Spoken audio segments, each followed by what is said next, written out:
ప్రతి అక్షరం ప్రజల పక్షం. HR9 న్యూస్ టీవీకి స్వాగతం, సుస్వాగతం. కడప జిల్లా బి కోడూరు మండలం మున్నెల్లి పంచాయతీలోని సచివాలయంలో సర్పంచ్ మున్నెల్లి గురయ్య నాగేంద్రరావు అధ్యక్షతన గ్రామ సభ నిర్వహించారు. ఈ సందర్భంగా సర్పంచ్ మాట్లాడుతూ మున్నెప్పుడు జరగని విధంగా గ్రామ పంచాయతీల అభివృద్ధి మహాత్మా గాంధీ జాతీయ గ్రామీణ ఉపాధి హామీ పథకం ద్వారా జరగాలని రాష్ట్ర ముఖ్యమంత్రి నారా చంద్రబాబు నాయుడు, రాష్ట్ర ఉప ముఖ్యమంత్రి కొనిదెల పవన్ కళ్యాణ్ ఆదేశాల మేరకు గ్రామ సభ ఏర్పాటు చేయడం జరిగింది. జాతిపిత మహాత్మా గాంధీ కలలు కన్నా గ్రామ స్వరాజ్యం సాధించాలంటే పంచాయతీరాజ్ వ్యవస్థలో గ్రామ పంచాయతీలు అత్యంత కీలకం. ప్రజల భాగస్వామ్యంతో గ్రామ ప్రణాళికలు తయారు చేసి వాటిని అమలుపరిచినప్పుడే గ్రామ పంచాయతీలు అభివృద్ధి చెందుతాయి. దీనికి గ్రామ సభ నిర్వహణ అన్నది అత్యంత కీలకం. ఉపాధి హామీ చట్టం పేర 16(1) ప్రకారం పథకంలో చేపట్టాల్సిన పనులు, ప్రాజెక్టు గుర్తించడం గ్రామ పంచాయతీ బాధ్యత. అందులో భాగంగానే 2024-25 ఆర్థిక సంవత్సరానికి గ్రామంలో చేపట్టాల్సిన పనులు గుర్తింపు కోసం రాష్ట్ర వ్యాప్తంగా ఒకే రోజు అంటే ఆగస్టు 23న 13.326 గ్రామ పంచాయతీలలో గ్రామ సభలు నిర్వహించాలని నిర్ణయించారు.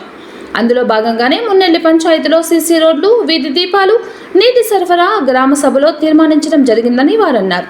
ఈ కార్యక్రమంలో సర్పంచ్ మున్నెల్లి గురయ్య, పంచాయతీ కార్యదర్శి నాగేంద్రరావు, AARWS రాము, ఈసీ ఖాజావలి, ఉపాధి technical assistant Vasantha Kumari, engineering assistant Sivashankar, PHN Pushpanjali, TDP నాయకులు, కార్యకర్తలు, వెలుగు VOAలు, ప్రజలు తదితరులు పాల్గొన్నారు.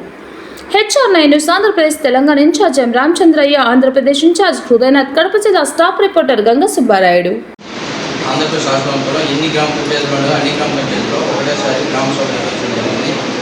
ఈ గ్రామ సభలో ముఖ్య ఉద్దేశం ఏమంటే గ్రామీణ ప్రాంతాల్లో ముఖ్యంగా రోడ్లు కానీ డ్రైనేజీలు కానీ వీటికి సంబంధించి గ్రామ పంచాయతీలు చర్చించుకొని డెవలప్మెంట్ చేసుకునే దానికి ఈ గ్రామ సభలు ముఖ్యంగా ఏర్పాటు చేయడం జరిగింది. ఇందులో వీటికి సంబంధించిన పనులన్నీ ఈ పోస్టల్ రేషన్ వీటికి సంబంధించి 2024-25 సంవత్సరానికి రైతులు కానీ మరియు ఏదైనా పండ్ల పెంపకాలు కానీ చెట్లు కానీ వాటికి సంబంధించి మీ ప్రపోజల్ సార్లు సార్ చెప్పినట్టు ప్రపోజల్ చేసుకుంటే దాన్ని అప్రూవ్ చేసి మీకు దానికి సంబంధించి మొత్తం వర్క్ మీకు శాంక్షన్ చేయబడుతుంది.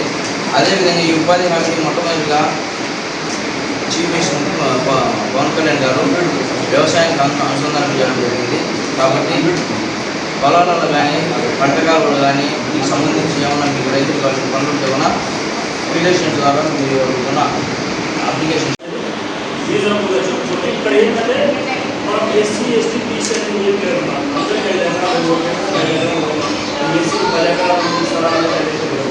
గతంలో మాదిరిగా మనం వైఎస్ఆర్ తెలంగాణ 4 రూపాయలు ఉండేది మాత్రం ఉన్నట్టు పండ్ల మొక్కలకు సంబంధించి రైతులకు పండ్ల మొక్కలు ఉన్నాయి. వ్యక్తిగతంగా రైతులు ఏమైనా భూములు కూడా ఇస్తాం మేము.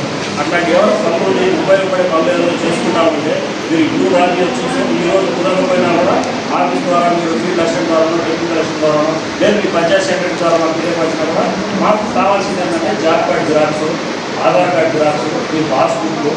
ఒక పండ్ల మొక్కలు కావాలంటే రెవెన్యూ డిపార్ట్మెంట్లో 5 ఎకరాల లోపల సన్న చిన్నగా రైతు అనే అంశాలని మీకు ఎక్కువగా వాటి గురించి చెప్పడం జరిగింది.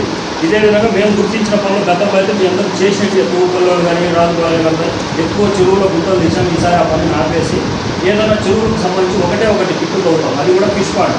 అది ఫిషరీస్ డిపార్ట్మెంట్ని అడిగాం పర్మిషన్. వాళ్ళు ఇచ్చిన తర్వాత చేపలకు సంబంధించి తవ్వితే వాళ్ళు వచ్చి చేపలు వదిలే విధంగా చేస్తామన్నారు. వాళ్ళు ఏ లిస్ట్ ఇస్తారో ఆ లిస్టు ప్రకారం చేసేసి దాని ప్రకారం ఫిష్ పాండ్ అవుతాం. అంత ముందు వాళ్ళకి గతం ఏంటంటే ఎక్కడంటే అక్కడ గుంతలు తవ్వడం వల్ల ఏమైందంటే ఇరిగేషన్ డిపార్ట్మెంట్ వాళ్ళు అధ్యక్షులు చెప్తున్నారు వీళ్ళు ఇష్టం వచ్చినట్టు తవ్వుతా ఉన్నారు, అది గుంతలు ఆ బట్టి దేనికి పోతుంది, ఆల్రెడీ చెరువులో నీళ్ళు వస్తున్నాయి కదా అని. దాంతో ఆ పనులు అనేది కొద్దిగా డ్రాప్ చేశాం. ఈ పనులకైతే ఎక్కువ శీతలం ప్రతి కుటుంబానికి 3 రోజులు ఇవ్వాలి కాబట్టి